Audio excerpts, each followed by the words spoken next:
રાજકોટમાં આજી નદી ગાંડીતુર બની છે। રાજકોટમાં સતત છેલ્લા 3 દિવસથી વરસાદ છે તે વરસી રહ્યો છે। સીધા જ દ્રશ્યો આપને આજી નદીના દેખાડવા માંગીશ કે આ જે દ્રશ્યો છે રાજકોટના રામનાથપરા પુલ ખાતેના છે કે જ્યાં આજી નદી છે તે ગાંડીતુર બની છે।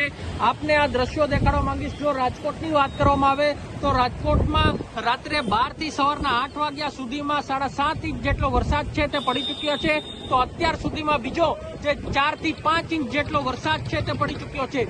રાજકોટમાં જ્યાં જવો ત્યાં જે પાણી જેવી પરિસ્થિતિ છે તે જોવા મળી રહી છે। તેવા પણ સમાચાર આવી ચૂક્યા છે કે રાજકોટના આજી નદીના કિનારે વસતા લોકોને વસવાટ કરતા નીચાણવાળા વિસ્તારમાં વસવાટ કરતા લોકોનું રેસ્ક્યુ છે તે ફાયર તેમજ એનડીઆરએફની ટીમ દ્વારા કરવામાં આવી છે। પોલીસ પ્રશાસન છે તે પણ ખડે પગે અહીં જોવા મળી રહ્યો છે। તો રાજકોટના રામનાથપરા પુલ ખાતેના આ જે દ્રશ્યો છે કે જ્યાં લોકો છે તે આજી નદીને નિહાળવા માટે આવી રહ્યા છે, પરંતુ તે પણ એક રિસ્ક છે તે જોવા મળી રહ્યું છે।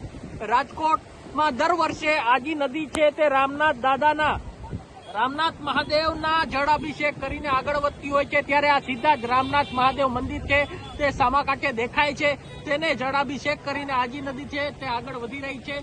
જે ખૂબ જ મોટા પ્રમાણમાં પાણીનો પ્રવાહ છે તે અહીં જોવા મળી રહ્યો છે, ત્યારે લોકોની કોઈ પણ પ્રકારની જાનહાનિ ન સર્જાય તે માટે પ્રશાસન છે તે ખડે પગે જોવા મળી રહ્યું છે। રાજકોટમાં એસડીઆરએફ અને એનડીઆરએફની ટીમ છે તે પણ અહીં જોવા મળી રહી છે, તો બીજી તરફ પોલીસ પ્રશાસન પણ ખડે પગે જોવા મળી રહ્યું છે।